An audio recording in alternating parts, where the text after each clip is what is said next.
2020년 10월 7일 수요일 아침이 되었습니다.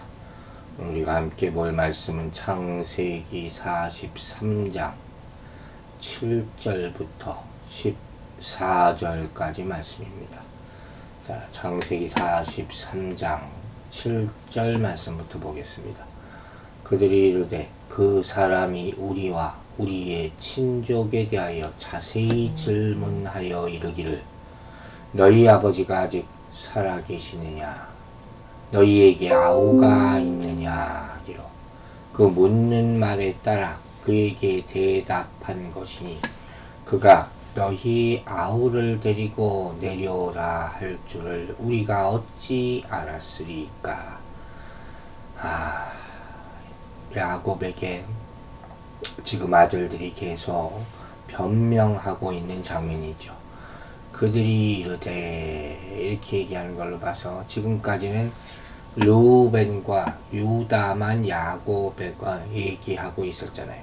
근데 이제는 모든 아들들이 다 그들의 요구가 정당함을 지금 이야기하고 있는 거예요. 그리고 나서 얘기합니다. 너희 아버지가 이렇게 얘기하고 아우가 있느냐. 아주 아픈 곳을 건드리는 그런 장면이요. 요셉이 이런 질문을 했다는 것은 그가 20년 동안 지난 20년 동안 야곱과 아버지 야곱과 동생 베냐민에 대한 생각을 잊은 적이 한 번도 없다. 가장 사랑하는 사람들이겠죠. 어찌 잊을 수가 있겠습니까? 그리고 야곱의 아들들은 뭐 그런 거 상관이 없죠. 그 땅의 주인인 사람, 즉 요셉이 묻는 대로 대답했을 뿐이다. 자기들이 잘못이 없다는 것만 얘기하려고 할 뿐이죠. 근데 사실 42장에 나온 기록을 다시 한번 회상해 보면 요셉은 그들에게 대답을 강요한 적이 없어요. 자기들이 스스로 가족 얘기에 대해서 먼저 하지 않았습니다. 그래야지 정탐꾼이란 누명을 벗을 수 있을 것으로 생각해서. 또 아버지에게 왜곡해서 변명을 하고 있다. 이렇게 볼 수 있는 거죠. 8절 말씀입니다. 유다가 그의 아버지 이스라엘에게 이르되 저 아이를 나와 함께 보내시면 우리가 곧 가리니 그러면 우리와 아버지와 우리 어린아이들이 다 살고 죽지 아니하리이다. 자, 이제 유다가 본격적으로 아버지를 설득하기 시작하는 장면이 나옵니다. 야곱은 처음에 양식을 사오라고 하면서 그렇게 해야 우리가 살고 죽지 않을 것이라고 말을 했어요. 유다는 여기서 아버지가 베냐민을 보내주어야지 우리와 아버지와 우리 어린아이들이 다 살고 죽지 않을 것이다. 이렇게 말하면서 이제 아버지를 설득하는 것이죠. 그 아버지 야곱이 사용한 우리라는 말보다 더 구체적으로 가족 구성원 전체를 언급함으로써 가장의 책임과 부성에 호소하고 있는 그런 장면입니다. 설득력이 있죠. 9절과 10절 보겠습니다. 내가 그를 위하여 담보가 되오리니 아버지께서 내 손에서 그를 찾으소서. 내가 만일 그를 아버지께 데려다가 아버지 앞에 두지 아니하면 내가 영원히 죄를 지리이다. 우리가 지체하지 아니하였다면 벌써 2번 갔다 왔으리이다. 자, 급기야 유다는 자신이 베냐민을 위한 담보가 되겠다고 말하므로 야곱이 결단할 수 있는 계기를 제공하고 있습니다. 자신이 담보가 되겠다는 것은 뭡니까? 만일 베냐민을 데려오지 못하면 죽을 각오를 하겠다. 이런 말이죠. 평생 죄인으로 살겠습니다. 반드시 데려오겠다 하는 것이죠. 또 지체하지 않았다면 벌써 2번은 갔다 왔을 것이다. 또 세월만 간 거죠, 사실. 그래서 야곱이 빨리 결단하도록 촉구하는 것이에요. 이러한 유다의 자기 희생적인 발언은 결국 모든 일이 선하게 끝났을 때 야곱의 큰 축복으로 보상받게 됩니다. 그것이 바로 49장에 나오는 그런 이야기예요. 자, 이제 야곱 참 기근이 심해질수록 고민에 빠지게 되죠. 요셉을 만나러 가야 하는 그런 상황으로 지금 코너에 몰리는 그런 형국이 되는 거예요. 형들은 지금 요셉과 그 문제를 해결해야 됩니다. 자, 보세요. 그런데 여기서 하나 빠져있는 인물이죠. 하나님이 있죠. 사람들끼리 아무리 모여서 의논해도 그 문제를 해결할 수는 없어요. 모든 인간은 하나님과 해결해야 될 문제가 있습니다. 하나님을 피하거나 숨을 수 없다 하는 그런 말이에요.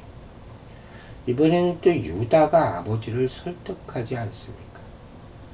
계속 설득하다가 시간만 가게 되는 것이죠.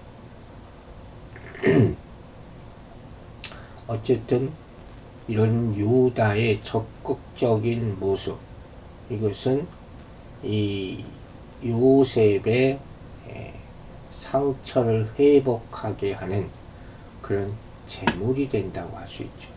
그리고 야곱 또한 결단하게 되는 동기부여를 하는 그런 모습이에요. 유다라는 인물을 여기서 이렇게 부각시킨 이유를 우리가 생각해 볼 수가 있는 것이죠. 자신이 베냐민의 목숨을 책임지겠습니다. 마치 누구와 똑같은 그런 모습을 나타내고 있는 거예요. 11절 봅니다. 그들의 아버지 이스라엘이 그들에게 이르되 그러할진대 이렇게 하라. 너희는 이 땅의 아름다운 소산을 그릇에 담아가지고 내려가서 그 사람에게 예물로 드릴지니 곧 유향조금과 꿀조금과 향품과 몰약과 유향나무 열매와 감복숭아이니라. 결국 야곱이 베냐민을 보내기로 결정을 합니다. 그리고 그 극심한 기근에도 불구하고 가나안 땅의 아름다운 소산을 예물로 준비하는 것을 볼 수 있어요. 유향, 향품, 몰약 이런 것 다 가나안 땅의 특산물이죠. 이 6개의 특산물 가운데 3가지는 향품이고 나머지는 열매와 꿀 이런 것들을 예물로 예비합니다. 기근이 심한 상황에서 이런 음식물을 예물로 드린다는 것은 참 어려운 거죠.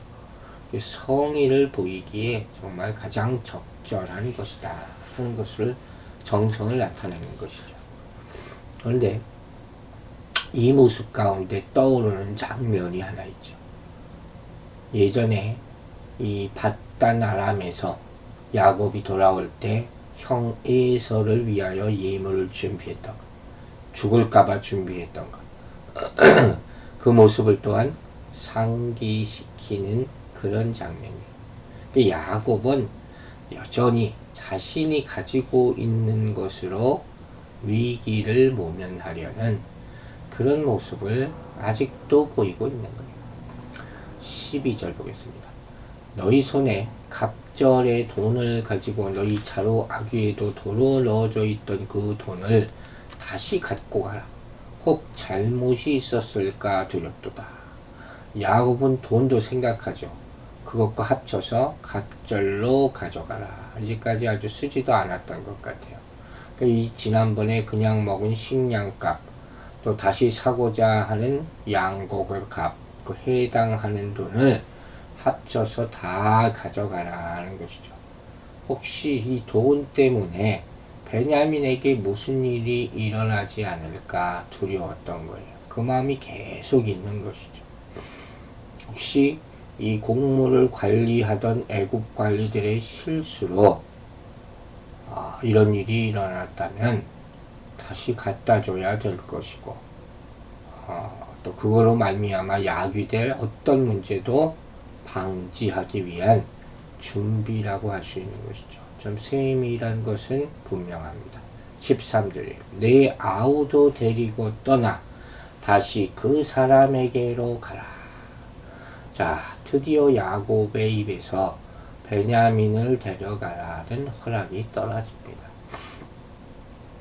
사실 진작 그렇게 했다면 가족들이 또 어렵지 않았을 텐데 끝까지 보내지 않으려 하다가 결국 온 가족이 굶주림에 빠지게 된 것이죠. 이제 가족이 살 수 있는 유일한 길은 베냐민을 보내는 것이었어요. 그것이 양식을 얻을 수 있는 유일한 길이었다는 거예요. 여러분, 하나님 나라의 풍요는 어떻게 얻을 수 있습니까? 이 세상에서 의존하던 것을 내려놓을 때 얻을 수 있다는 것을 본문이 상징적으로 보여주는 것이 14절 보겠습니다. 전능하신 하나님께서 그 사람 앞에서 너희에게 은혜를 베푸사 그 사람으로 너희 다른 형제와 베냐민을 돌려보내게 하시기를 원하노라. 내가 자식을 잃게 되면 이르리로다. 자, 마지막으로 드디어 하나님이 등장하네요. 이제 전능하신 하나님께 야곱이 기도합니다. 이 전능하신 하나님이라는 호칭은 뭡니까? 아브라함에게 처음 계시된 것이고 이삭이 야곱을 축복할 때 사용된 것이고 야곱에게도 계시된 이름이 바로 전능하신 하나님이에요. 천지의 주제이시고 조상과 맺으신 언약을 온전히 이루시는 능력의 하나님을 강조한 그런 호칭이죠. 야곱이 이 명칭을 사용한 것은 하나님께서는 자신이 당하고 있는 이 난관을 능히 해결해 주실 수 있음을 믿었기 때문이죠. 야곱의 두 번째 기도라고 할 수 있어요. 첫 번째는 밧단 아람에서 돌아올 때 에서를 만나기 전에 했던 기도라고 볼 수 있죠. 32장에 나오는. 그리고 이 두 번의 기도에서 조상들의 하나님께 자신과 가족들을 구해달라고 간구하는 그런 모습을 보입니다. 전능하신 하나님, 그의 간절함이 나타나는 그런 모습이죠. 야곱에게 있어서 이 전능하신 하나님은 그와 늘 함께 하신 하나님에 대한 특별한 호칭이라고 할 수 있을 거예요. 그가 형의 보복을 피해서 집을 떠날 때 아버지 이삭이 전능하신 하나님이 그에게 복 주실 것을 빌어줬어요. 28장에서 우리는 그 모습을 봤죠. 세겜성 사람들을 도륙하고 두려움에 떨고 있을 때도 그에게 나타나신 하나님이 자신을 전능하신 하나님으로 소개했던 장면이 창세기 35장에 나타나 있습니다. 지금 야곱은 아들들에게 닥친 모든 상황을 이제 하나님께서 주도하고 계신다고 말하고 있는 거예요. 이제 완전히 깨달은 거죠. 앞으로의 상황 또한 하나님이 그 전능하신 분이 주도하시기를 간절히 바라고 있는 것입니다. 삶의 모든 순간에 하나님을 언급하는 것, 이게 바로 신앙이죠. 여기서 그는 뭐라고까지 얘기합니까? 잃게 되면 이르리라. 이건 하나님의 전적인 의지죠. 에스더가 죽으면 죽으리라 하고 고백하는 것처럼 하나님을 부르면서 나는 어떻게 해도 괜찮습니다. 하나님께 영광 돌립니다. 이런 고백이죠. 이런 결단을 통해서 이제 야곱의 신앙은 한층 더 성숙해졌다 말할 수 있는 것입니다. 시간이라는 게 참 이래서 필요하다는 것을 또 느끼게 합니다. 야곱은 마지막으로 죽음 앞에서 자신의 과거를 회상할 때 자신의 인생을 전능하신 하나님이 주관하셨다고 고백하게 됩니다. 48장에 그 말씀이 나와요. 따라서 여기서 전능하신 하나님께 기도한다는 기도가 나왔다는 것은 벌써 응답이 있었다고 볼 수도 있죠. 또 앞으로 그 결과가 좋을 것을 암시하고 있는 거예요. 은혜를 베푸셨다 하는 말도 나옵니다. 참 전능하신 하나님 은혜 이렇게 기도 가운데 나왔다면 그 얘기는 거의 다 정리됐다고 볼 수 있죠. 여기서 은혜를 구한 것은 뭡니까? 아주 간절한 마음으로 긍휼을 호소할 때 그때 은혜를 구하게 되죠. 또 죄를 사해 주시는 하나님의 자녀의 축복을 얘기할 때 은혜라는 단어가 나오지 않습니까? 이렇게 볼 때 여기서 하나님의 크신 자비하심을 간구하는 야곱의 심정이 재판장 앞에 선 죄인의 심정과 똑같다 하는 것. 정말 간절한 거죠. 내 자식을 잃게 되면 잃으리라. 그러니까 이 얘기는 그건 무슨 얘기냐. 자포자기적인 그런 표현이 아니라 그 후에 모든 일을 하나님께 맡기겠다는 절대적 신뢰감을 표현한 것이죠.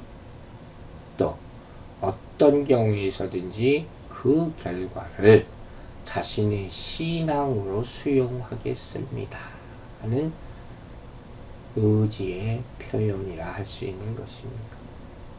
전능하신 하나님이 하시는 모든 일에 절대적인 수용으로 신앙을 보일 수 있는 우리 모두가 되기를 주 이름으로 축원합니다. 기도하겠습니다.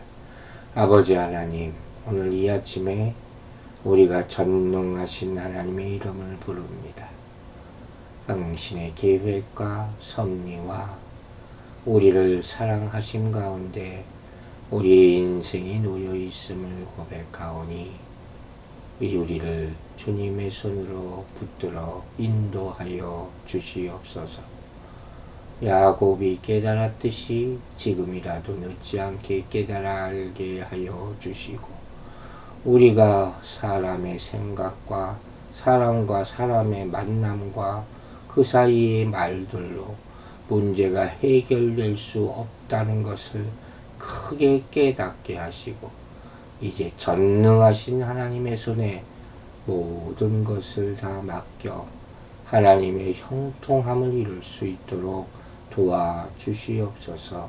감사드리며 예수 그리스도의 이름으로 기도했습니다. 아멘.